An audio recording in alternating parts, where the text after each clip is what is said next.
All right, greetings, family. Welcome back to Sankore African Society's Mali Kili Bife's live broadcast or podcast, if you will. I want to talk today about an important topic. The topic is, I am an African. Marcus Garvey, Race First versus Tariq Nasheed's FBA. The Honorable Marcus Messiah Garvey was a visionary way before his time. And we can, honor prophets of the Abrahamic faiths who didn't have a specific message for Black people to empower us. Then if you can revere and honor and respect them, you should have no problem honoring the Honorable Marcus Messiah Garvey. His agenda, his plan, his foresight is the only way. As the Christians say, Jesus is the way, the truth, and the light. Well, Marcus Garvey is the way, the truth, and the light for our people. And the vision of Race First is that we can do what other men have done. And the only reason why Africa and our African people have been made the sewage for white supremacy is because of our disunity. So what the Honorable Marcus Garvey told us was that put down your religion, put down your politics, put down your lineage, put down your tribe, put down all of the things that divide us, and let's unite on the basis of race first. My religion is not first, my race is first. If I am a Muslim, I'm a Muslim second, but I'm an African first. If I'm a Christian, I'm a Christian second, and I'm an African first. And that is the only way we're going to get white people off of our back. The cracker has come up with, they got together, Irish crackers, German crackers, Polish crackers, French crackers, Scottish crackers, all the crackers got together and formed the United White Nation and put their foot on Africa's neck. And now that we become free from chattel slavery, if you will, now we become divided. I'm a Christian. I'm a Muslim. I'm a Hebrew. Or I'm a Liberian. I'm a Senegalese. Or I'm a Negro in America. And we all divided. I'm a Jamaican. And Honorable Marcus Garvey, without Twitter, without Facebook, without YouTube, without none of that, was able to galvanize African people of the world and say, Africa for the Africans. We're united. We're one family. We're one village. We're one nation. We got one destiny, one aim. This is what the Honorable Marcus Garvey had the foresight to do. So I can't see no other way we can defeat white supremacy without following this method. All of our other leaders have been self-gaining. People disagree with me if they will. Elijah Muhammad got the blueprint for Black empowerment from Marcus Garvey. He didn't get it from no Arab. And I say this to my brothers who are Muslim, no disrespect. I know Brother Shaka might get on me. They say that Farad Muhammad came to free Black people in America. Well, goddamn it, there were slaves right there in Saudi Arabia who were slaves until 1962.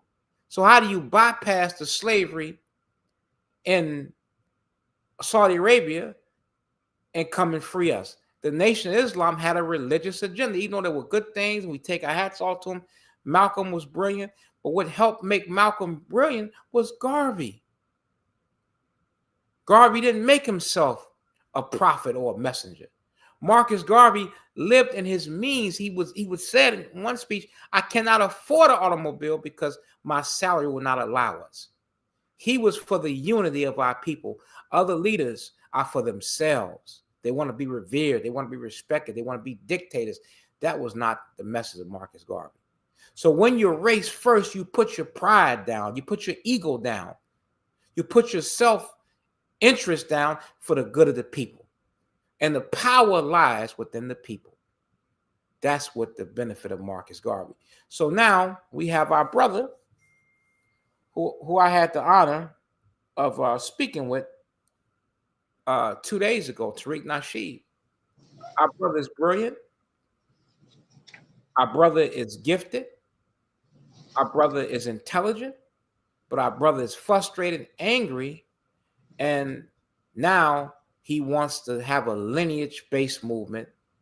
We'll say we are our own lineages. We're not generic Africans. We're foundational Black Americans. But I say, oh, brother Tariq Nasheed, we're not no Democrats, as Malcolm said. We're not no Republicans, and we're no goddamn Americans. We are Africans who are victims of America. As Malcolm said, we have not lived no American dream. We lived a goddamn American nightmare. So how do you identify yourself with your cracker slave master? It makes no sense. So now you say we lineage, we're delineating from Africans. Huh? When you don't recognize the Africanity in yourself, you are a slave. When you hate Africa, you hate yourself. So what we have to understand, and I'm going to bring on our brother from Nigeria. I'm going to bring him on, Dr. Barry, in just a second, and we got Brother Shaka Barak, and I got some other guests as well. When you delineate and you hate Africa, that's showing you hate yourself. You cannot romanticize Africa. Africa has been desecrated for over 1,000 years because we as Africans have been pure-hearted, and yet everybody else has shitted on us. The Arab was the first to do it. And so when the white man came in, the Arab taught him how to make us a slave. You see? They taught him how to do that. So Africa's not the same. So when you're looking at your brother or sister from Africa, you cannot have a romanticism for them because they have flaws like you have flaws. So our brother gets frustrated over seeing our African brothers in the condition they in, and we're in the condition we in, and we're fighting each other. So again, lineage cannot be first. Tribe cannot be first. Race first has to be the overall agenda. So I thank you, and I'm going to bring on our brother Dr. Barry. Brother Dr. Barry, if you will, I'm going to turn the floor over to you so you can go ahead and speak your piece and give us your take on this subject. Brother Dr. Barry is from Nigeria. He's in Nigeria right now, and we're showing our brother Tariq Nasheed that we can unite. We can come together, and we can love each other and respect each other. So I'm going to hand the floor over to Dr. Barry. Dr. Barry, you got the floor. All right. I want to say thank you so much for giving me the opportunity to be here. You can see that it's really dark here. I'm just trying to put on the light in the car to get you spoken with them, give you the information we need to pass by our brothers across the world. Thank you, my brother, for joining the show. And I'll always say, whether we like it or not, Africa remains the world power. Like it or not, Africa remains the world power. And every other continent across the world knows that Africa has everything every other continent is dying to get. If you look at the Bible in the book of Matthew, 23, Matthew 6, 33, you see, he said, let's say, seek ye first the kingdom of God and his righteousness, and every other thing will be added unto you.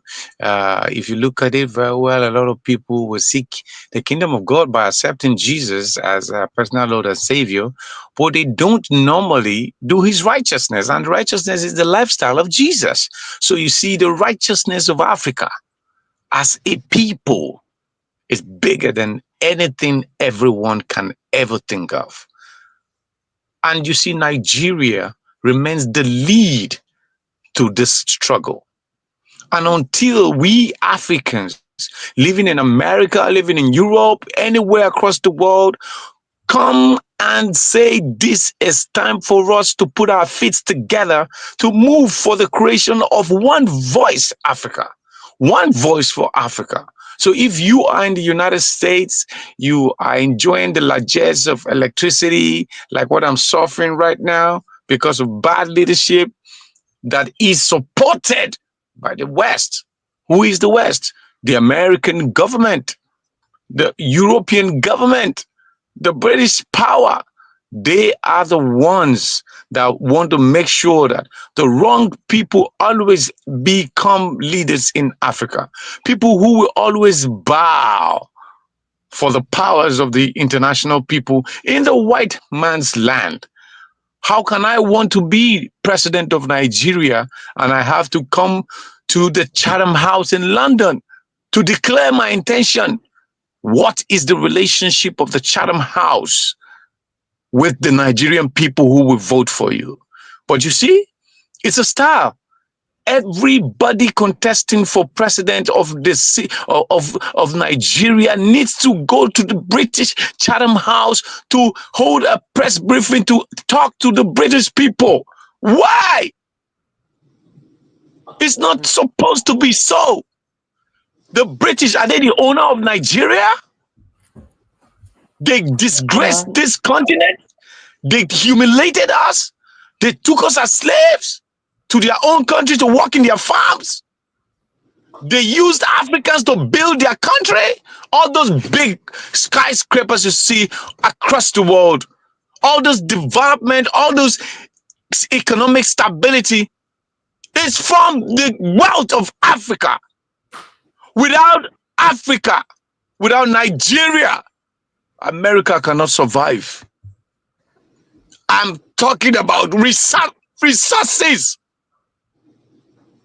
I'm talking about the resources, human resources, natural resources, every resources you can think about. Nigeria plays a role in the issues of building an America that must work for its people.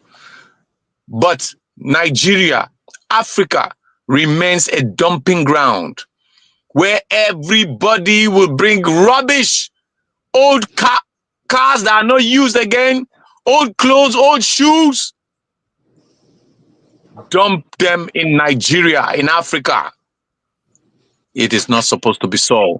So if you live in the United States as a black man who was born there by your forefathers who were taken as slaves from Africa, don't ever think you're good, you're better than the Nigerian African person who lives in Nigeria. Look at me. I'm using the opportunity of a vehicle, lights, electricity to speak so that you can see my face. If not, I could have been showing you my picture, my photograph. But what do? That's why we are fighting to contest for the #1 seat of the strongest and the biggest local government area in Nigeria. It's called Abuja Municipal Area Council. When we get this seat, we will use it well. How do we use it well? We will host the first World Conference on the Black Power. World first conference on Black Power development. Bringing blacks from all over the world. Bringing blacks from everywhere. Every black who has done something good for the race of this world will be invited to deliver a speech on the struggle for an Africa as the next Africa as the next world power. How can you say you are running a United Nation, an association, an organization who is supposed to have every country involved, and you say Africa doesn't have a permanent seat in the Security Council? Then what makes it world without Africa? Can the Donald Trumps and the Miss World of today host any pageant and call it Miss World, Miss Universe without Africa? And my brother, one second, my brother. Miss World became big. Miss World became big when Nigeria became Miss World. Nobody knows Miss World until Agbani Darego became Miss World. So Nigeria, Africa plays a role in whatever condition. So if you're out there, you're listening to me, you're watching later, and you say you want to hit or gaslight black people, you are making the biggest mistake of your life. This is the time to unite every black man across the world. You, most especially in America, know that we love you. Know that we need you. All right, Dr. Barry, 1 second. Okay, I want to make sure we get everybody in. So we're gonna keep it going. I just want to make sure everybody introduced the panel. So to give an introduction, we got our brother Abdul Rahman from Mali. Abdul Rahman, can you hear me? Abdul Rahman, can you hear me? Abdul Rahman. Masake, how are you doing? Okay, ika kenewa. Bashfuete alhamdulillah. Kotoraste. Bashfuete alhamdulillah. Sumo. Bashfuete. Ibaka kene? Oh baby. Musoka kene? Abe bashfuete ala. Ibonami? Mbora malla. Okay. Okay. Dokobudi. Saba alhamdulillah. Okay. This is my brother Abdul Rahman, who, is one of our brothers who has come from Mali, and we're brothers, we're family. Abdul Rahman, I know your English is not the best, but just greet the people. I'm just trying to show Tariq Nasheed in the world. Here we have our brother from Nigeria. We have our brother from Mali. We have our brothers from all over who are here, and we're unified, and we love each other. Dr. Barry gave a very, inspirational introduction of himself and what he's standing for. So, we're working together, man, and we're going to continue tonight. But Abdul Rahman, just say a few words, greet the people, and, greet everybody. Okay, I can speak in Bambara or French. No, speaking English, and then you can say it. Then you can say it in Bambara. Say it what you can in English. Just greet everybody the best you can. I know Africa is good. I don't know speak. You forgive me for my English, so I speak a little bit English. So Africa people, I like Africa people. I like Sujata. Don't Africa is a big country. Though it's big country. So the Africa people. I need the African people. Don't I don't know. You said French is busy. I can speak French. It's very fast. So most of the audience is in English, but I just want you to introduce yourself. So next week we'll have someone translate for you. Next week, your wife is with you? No. Oh, okay, but that's good. But go ahead and say something in Bamananka or French if you like to say. You can speak some French. All right, go ahead. Donc, Bambara, donc, Africain, Bekele, en bébé Nyoromine, Kafogo, Moromunu, on est ensemble, on est pareil. En bébé Nyoromine, en Berekele, Farakolo, Fiman Berekele, en bébé Nyoromine, Amana Gatugo, on est kele. Donc, non, Farala Nyoron, Benga Kakele, Morofo était sana, mais non, Nyoron Bla, Nyoron Bla, ou Jaksa, Tuabu Sana, parce qu'un élément que Nyoron fait follow. Donc, Jackson a fait toi, vous venez ça, non. Moi, dans la famille. Donc, dans la famille, donc, si vous vous aimez pas, c'est comme si tous les Africains, c'est comme une famille. C'est comme une famille. On doit s'aimer, on doit se soutenir, on doit s'entraider. Quelle que soit la circonstance, on doit être là pour l'un et l'autre.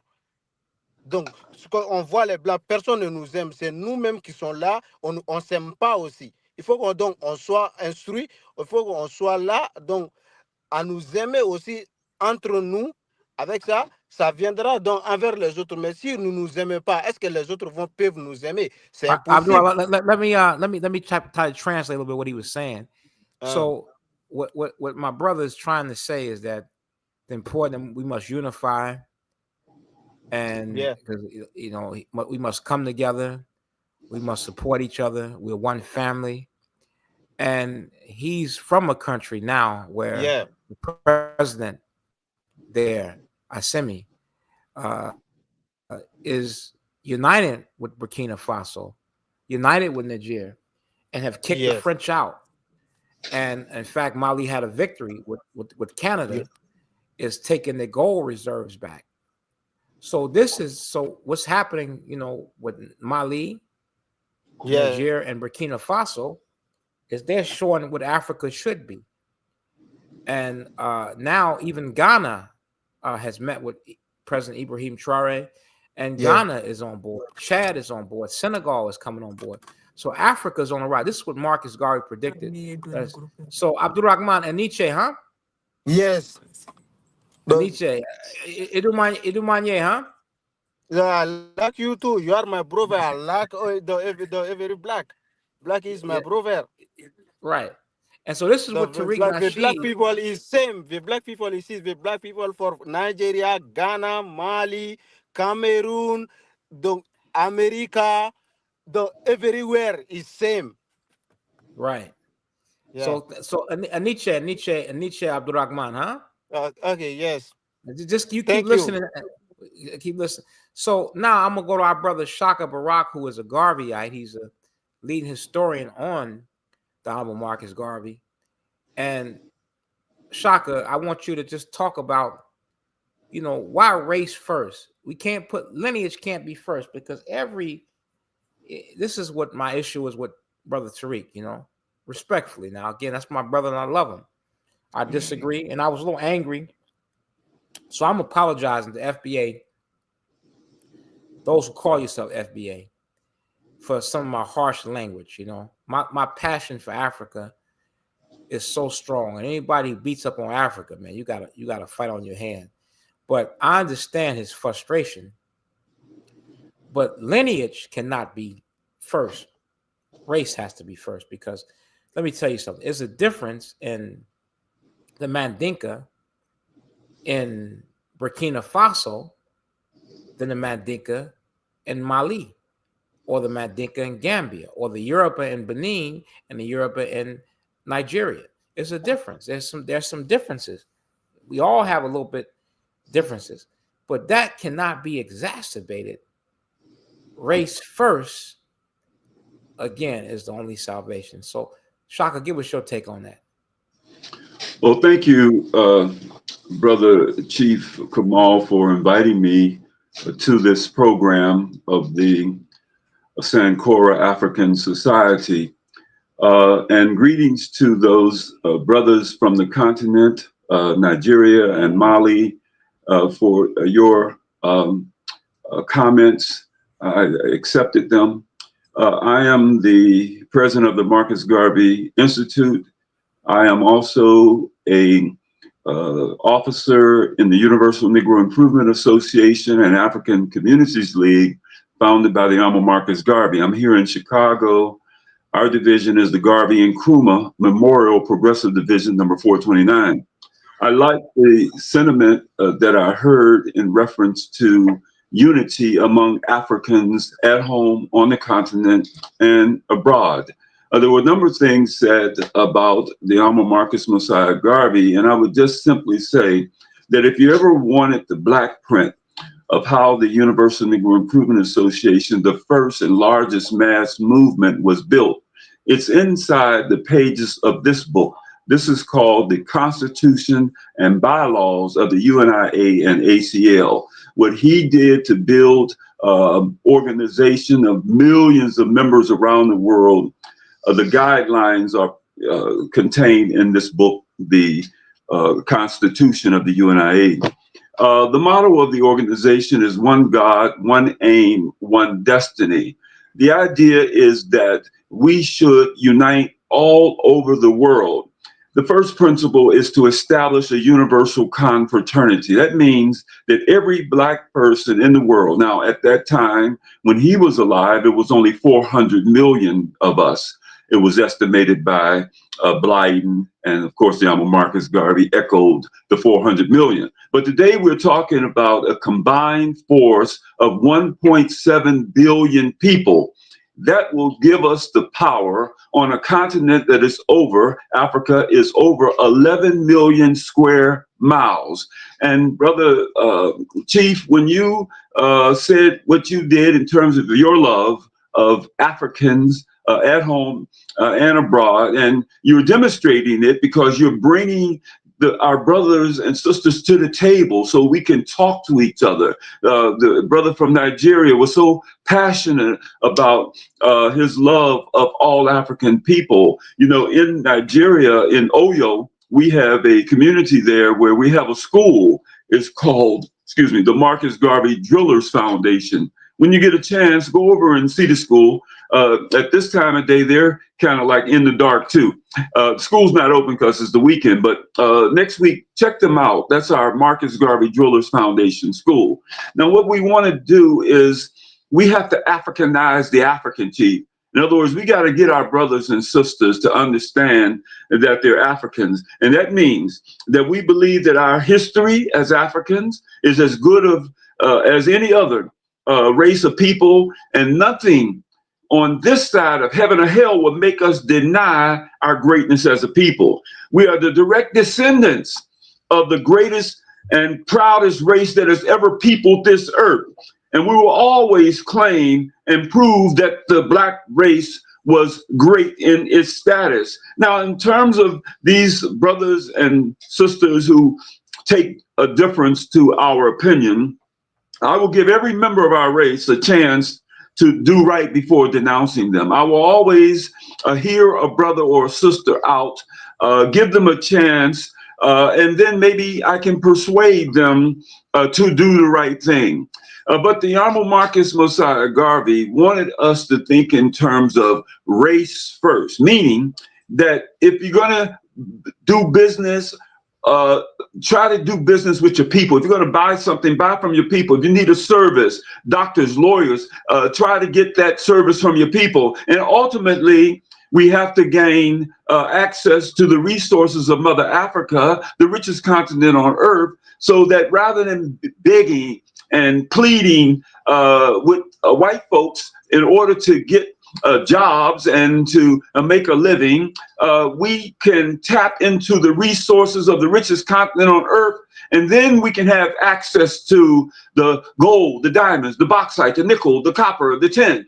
And as our brother, young brother, Ibrahim Traore in Burkina Faso is doing, he is determining that the resources of Africa stays in the hands of Africa or Africans. And if it stays in our own hands, that will put us in a position where we can use those resources for our own development. And rather than sending those resources out of Africa by way of trains and planes and ships to Western Europe to be developed, and then sent back to us in the form of spoons and bags and cans. And, you know, we could have, keep those resources, develop those resources, take those resources to the next level of development. And Africa, if it had the same technology that the Japanese had, or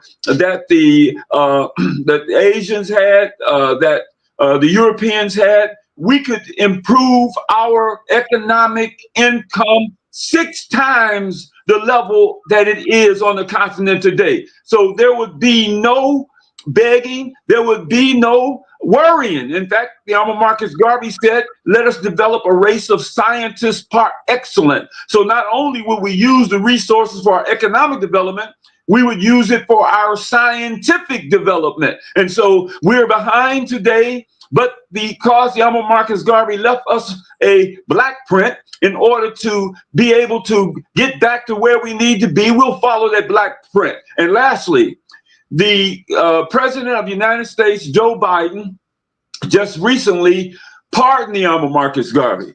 100 years ago, they railroaded him into prison. They framed him.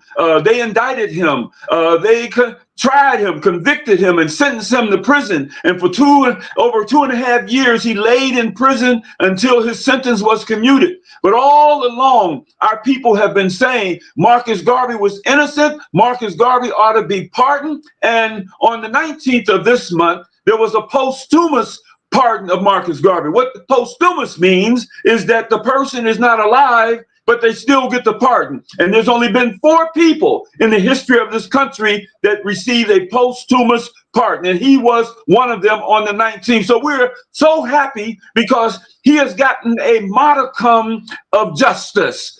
Marcus Garvey has gotten a little justice from this pardon. So those of us who love him and love his work and his achievements and his organization are now using this as an opportunity to go to the people and say to the people, here was a man who was in prison, and yet he was a great leader, and he continued to work in the interest of his people, and eventually he got a little justice. So we never give up the struggle, because one day you never know when somebody will come to you and say, have you ever heard of Marcus Garvey? And you say no. And he says, well, he's the greatest black leader that we ever had. He gave us a chain of grocery stores, a chain of restaurants, the Black Star Line. See, when they locked him up, they locked up the man who was the president of the Negro Factories Corporation. He had a newspaper that went throughout the African world called the Negro World. And guess what? It was in French, it was in Spanish, and it was in English. Marcus Garvey gave us the Declaration of Rights of the Negro people of the world, because the problems that you have in Africa today, and then were the problems that Marcus Garvey brought you to the United States, to Madison Square Gardens, and he set us down for 31 days to find out what is going on with the African in China. What is wrong?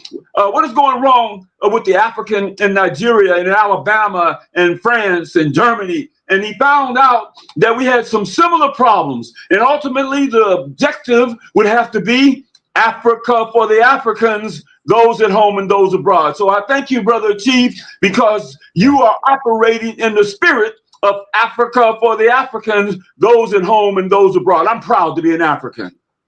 Well, thank you, brother. And let me just say this. We definitely it's good to see it that Garvey is pardoned, but it's a pacifier from white folk. Because if you really want to pardon Garvey, then you make the wrong right by reparations, by fixing what you have done. I'm going to say this: a cracker is a cracker is a goddamn cracker. Ain't no salvation with white folks. White people, because we've allowed it, since we know that African people are the first people. Dark skin is dominant, light skin is recessive, brown eyes are dominant, blue eyes are recessive. The recessive creates the dominant. The dominant creates the recessive, but the recessive can never ever create dominant. Meaning they come from us. And like a spoiled child who gets his way, who does whatever he wants to do, he thinks he's better than other children who are not spoiled. And eventually he becomes wicked. And white people are wicked because they've gotten away with stuff for far too long. As Malcolm said, we've done too much singing and not enough swinging. Well, it's hard to disagree with you, my brother. But ultimately, if you don't have the black print, if you don't have a plan, if you don't have a strategy, then we will remain in these conditions that we complain about, because we're good at complaining. We will remain in these conditions until we have been exterminated. So the Honorable Marcus Garvey would not want us to be exterminated. So we have to have solutions to the problems that exist. And the solution that you have suggested and the Nigerian has suggested is unity. Unity Exactly. is the key. Let me finish, Shock, what I was saying. White people are psychopaths and sociopaths. Okay, but you didn't bring me here for that. I answered the question in terms of African unity. And now I got things I got to do, bro. All right, well, that's I can't fine. hang around. All right, that's fine. So, thank you. All right, white people are sociopaths, psychopaths. They are narcissistic because they don't empathize with us at all. You see, so to pardon Marcus Garvey, it looks good, but to make a wrong right is what has to be done. And then we can't get all bent out of shape when you talk about white people. We should be diplomatic. God, I'm not going to be goddamn diplomatic when it comes to this cracker. I'm at this cracker from the cradle to the goddamn grave. If you take YouTube, take it down, and goddamn it's took down, we'll find another way. I'm not going to pacify to to satisfy YouTube or no other white man's social media. We built these cracker stuff up, and then we say something about a white man, they want to take it down. We get scared. But you can get on there all day long and talk about black people. Tariq Nasheed can make mockery of Africans, and it stays up, and he can gain far. But the moment you start talking about white folks, we start getting bent out of shape. We've been too goddamn diplomatic, too goddamn passive. And I'm saying this cracker is a sociopath because he don't understand your plight. What is a narcissistic? They have no empathy for you. White folks have no empathy for you. They have no compassion. They don't want to do the right thing. They can't see their point of view. They're defensive. All those things make a sociopath. At the least, the nicest white folk are sociopath. But on average, they're just devils. They're wicked. And you can't change them. So separation has to be the agenda. This is what Ibrahim Traore is doing, is he's separating from white people. Get out of our country. France, you got to go. This is what has to happen. And we in America have to say, if we're going to remain here, we need a separate, independent nation we can call our own. You have a daughter, and your daughter has been abused. And she come and you say, oh, daddy, my husband beat me. What advice do you give him? First, if you're merciful, you might go try to talk with the young man. What's going on? Get him some counseling. You may try that once. But after the second time, she come back with 2 black eyes and in the hospital, you'll be a damn fool to send your daughter back into the house with this crazy man. So why do we want to keep giving white folk a chance? We're going to stay here with you. No, we need to galvanize ourselves in a particular state in America and call for straight separation. That has to be part of reparations because they're not going to empathize. You can still see that this sister, Sandra Massey, at the house, tell the cracker she rebuke him in the name of Jesus, and he shoot her in the head. Sandra Bland, Trayvon Martin, the list goes on and on and on, where crackers show you they have no empathy for you, and yet you still want to keep begging and playing. You got hopes in the cracker Trump. Trump is a no good cracker, and Biden is a cracker. They play ping pong with Negroes. You're a Democrat, you're a Republican. My white man better than your white man. They all the same goddamn white man. Now, I may agree with some of Trump's policies, but I'm never going to forget this is my enemy. I may appreciate Biden because he did pardon a few, especially a few vice lords. He got pardoned, but I know what he is. He say, my friend. So some of you guys, I had a brother Daniel. I said Trump is a racist. That's a lie. And I was like, boy, you done fell in love with the white man. As soon as a white man give you any empathy, you're ready to get back on the goddamn plantation and be a slave again. Until we stand up as Africans and put the white man in his goddamn place. Look him in his cold, blue-eyed, crack eyes and say, we're standing up, we're Africans, we're proud, we're majestic, and we ain't bowing and shucking to you, then the white man straighten his ass up. Oh, buddy, buddy, I didn't mean no harm by it. Yeah, you're right. You put them in their place and they stop being a devil because you ain't gonna allow them to be a devil with you no more. Until we do that, there is no getting along with crackers. My brother from Nigeria, you want to add to that? Yes, actually, thank you so much. I think what we need to be doing right now is to start building bridges to unite our brothers all over the world. And you see, in Nigeria, there's a idiomatic expression which says silence is the best answer for a fool. If you want to keep having a talk back to these white folks, you just keep making them important. But if you just mute on their matters and you focus on your focus, which is uniting your people, I think that's going to be great.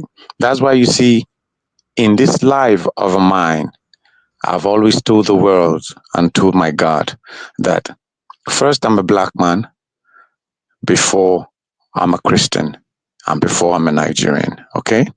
Right now, my greatest achievement in this world will be to hold that conference, the Black Power Conference in Nigeria. And one of the reasons why I want this conference to be held in Nigeria is because of the population that we have.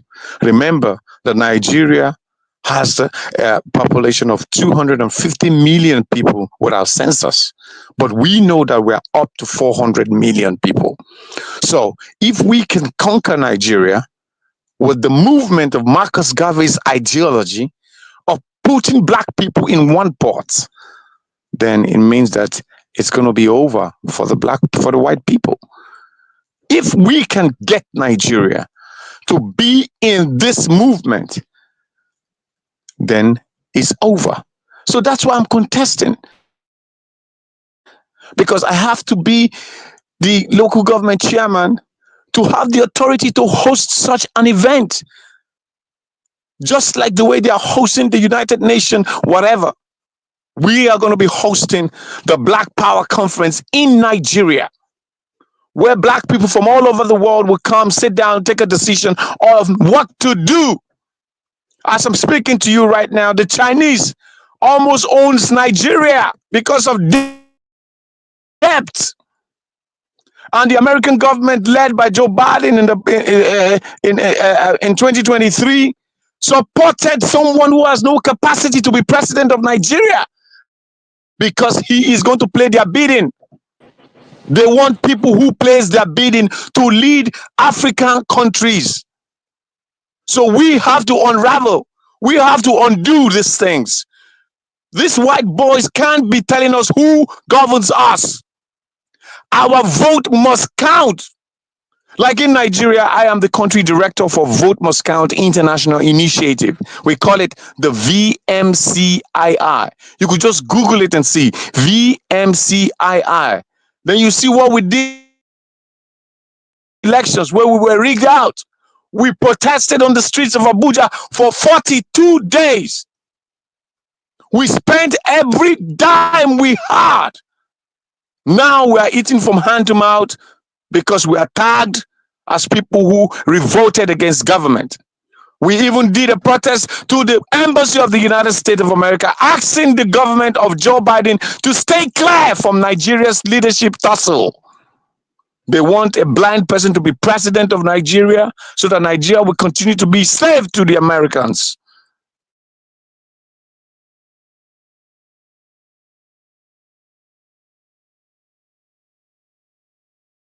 Power Conference. I'm urging all of you to come support us. I'm urging all of you to come be part of this project. If your name is penciled to make a speech, find your way to Nigeria in 2026, because the conference must hold. And if you don't find your name there, Make sure you watch it live and spread the good news of every black man who has done very well across the world. And you in America. And thank you, brother. Thanks, brother. I appreciate that. I don't know what. So that's true. What he's saying is that when they support and back leadership, a lot of the coups that happen, the white man got his hands in that. The destabilization of African governments, Haiti, all of that. And they get involved in it. They go with people they can control, puppets. Same thing with our leaders here and government in America. We have politicians. They don't act in our best interest. The black caucus is the black carcass. They don't act in the interest of black people. So that's what they do in Nigeria. They still want control, because without us, they cannot survive. This is what happens. So we have to understand that. And we have to unite and come together and get the white man out of our heads, out of our hearts, and then physically kick them out of our decisions and policies and politics. I got Brother Ade, our governor for Mali Kiribife in Michigan. I got our brother on. Shout out to my son, Yaya Sanjata Kamara. It's going to be a future prince for Mali Kiribife. But our brother Ade, man, give us your take on the subject, brother. You there, brother Ade? Let me see. Hold on a second. Oh, he dropped. Okay, here he is right here. No. Let me see what happened to him.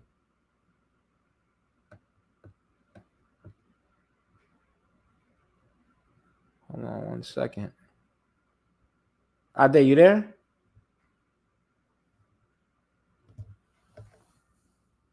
Let me see if I got him. Okay. I don't know if he dropped off. Okay. Oh, he's there. No, he dropped off. I don't know what happened to him. Okay, brother. Let me go back to Dr. Berry. You back? Dr. I'm Berry, back, right? Yeah, you back. Yeah, you got. Go ahead and say. Tell us more about. Take another second while I try to get our brother Ade on.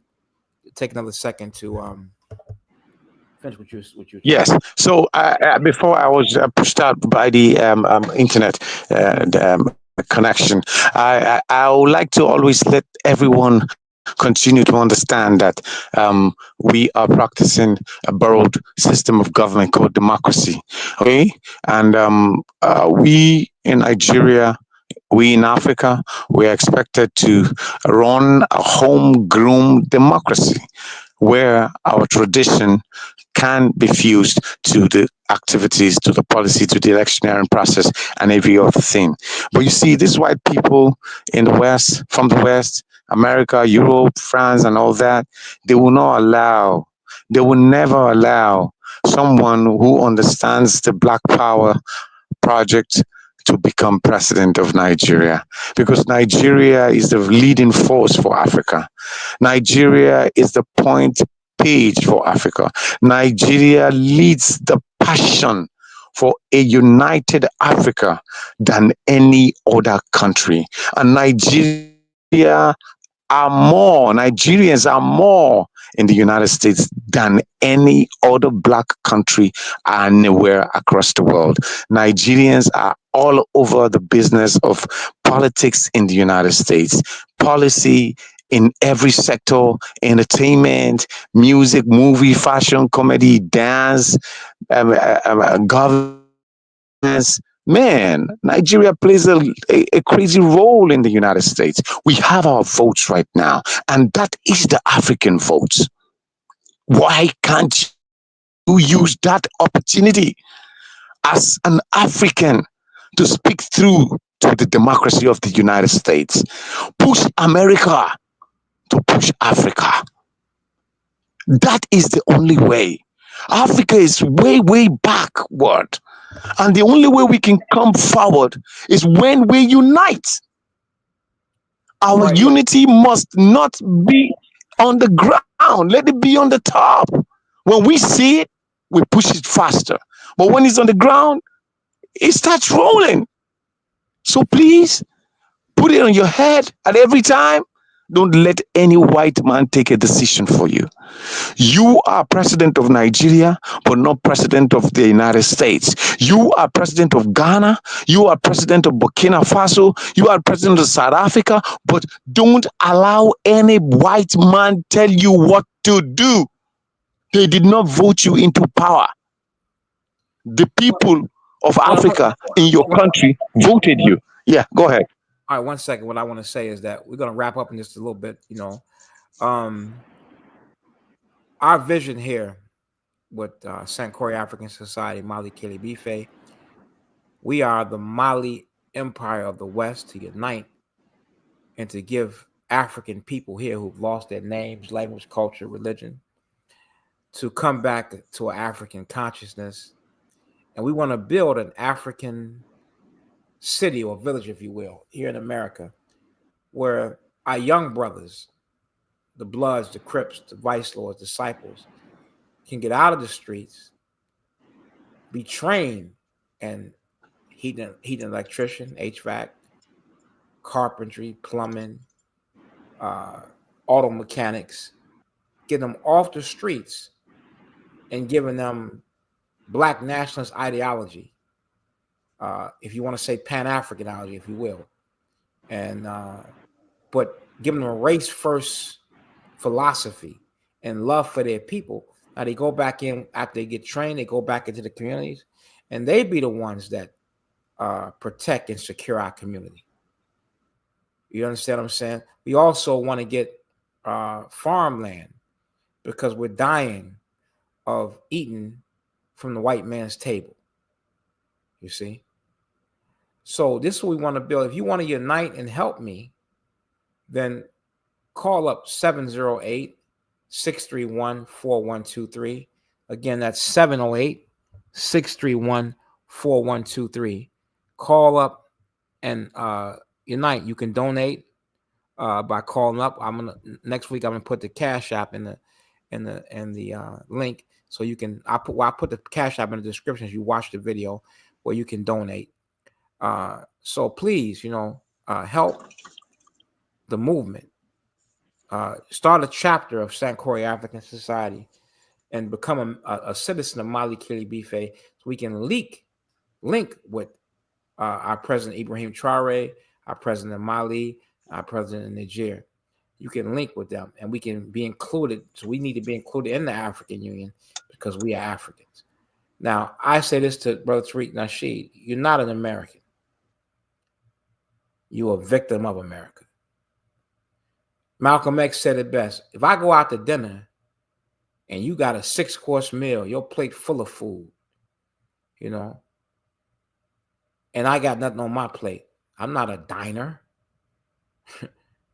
I'm just there. Being born in America don't make you American. Because if you were American, you wouldn't need no damn civil rights legislation. You wouldn't need to march and protest. You would need to have a group called Black Lives Matter, because to white people, Black lives do not matter. And we have to separate from our enemy to do right by ourselves. We get a Negro in office, like that Barack Obama, our brother, but he was a house Negro. He couldn't be the Black president. He had to be everybody's president. This is why separation is needed. Because we need someone to look out for our interests, since we've been neglected and disrespected for far too long. We built America. So, brothers and sisters, I implore you, get out your damn tribalism. Get out your damn set tripping. Because a lot of y'all just gangbangers. I'm FBA, I'm gangbanging. I'm a Muslim, I'm gangbanging. I'm a Christian, I'm gangbanging. You see? I'm Senegal, gangbanging. I'm Nigerian. Get out of that. Race first has to be the agenda. Nothing else Nothing more. We got to stop being took advantage of by leaders who don't have our best interests at heart. People get upset with me because I was critical of the Nation of Islam, Mr. Farrakhan, because I lived it. And I saw us being taken advantage of by religious dictators who could sit there and tell you they talk to God on a mountain someplace. Some damn flying saucer gonna save us. Do whatever they say do. And yet it ain't no logic and reason in that. And then make you afraid because you don't believe when you go to question,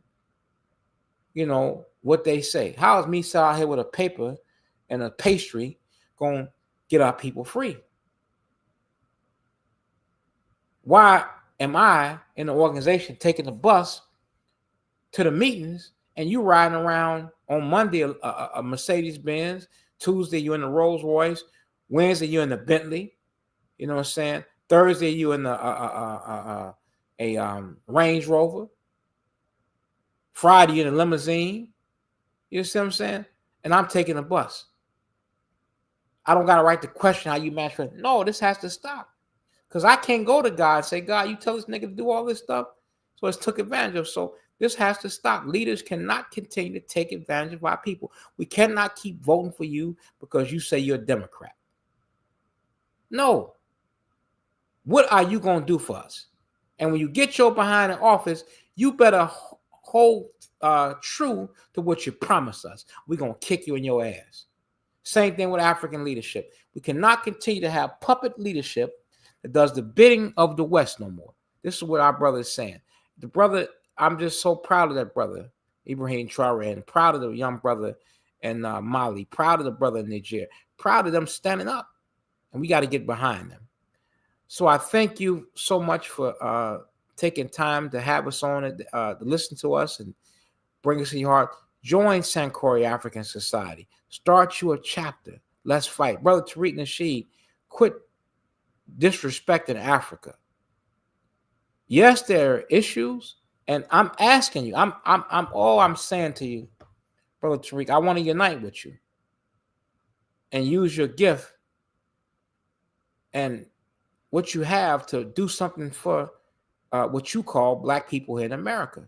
I'm never going to say I'm American. I ain't going to never say that. But there's things you could be doing. We got mass incarceration problems. We got Black male-female relationship problems. There's so much can be addressed. So much can be addressed. And I think you can help with so much because, again, I see the brilliance there. So I think I'm going to leave you with an African proverb. What a sitting elder could see, a youth standing from the tallest mountain will never see. And the wisdom in our elder and the wisdom in our ancestor, Marcus Garvey, was let's unite. Put your differences aside. Love your brother. Love your sister. Africa will rise. And we are an African people. Thank you so much for listening. Brother Dr. Berry, we'll have you back next week. We want to support his campaign in Nigeria so we can host a Black Power conference in Nigeria. Nigeria is the largest country in Africa. I mean, with the most populated country in Africa. So Nigeria uniting, it'll make we're gonna be free if Nigeria can get free and get some leadership. Just like if Nigeria had a leader like Ibrahim Traore or our brother in Mali or Niger, we would be much further along. So we got to get Nigeria to stand up. We got to support Nigeria. All right, thank you so much. May the Most High and Ancestors be with you. So I leave you, as we say in Mandinka, Kambe Kofe, Ikaswere, Bye.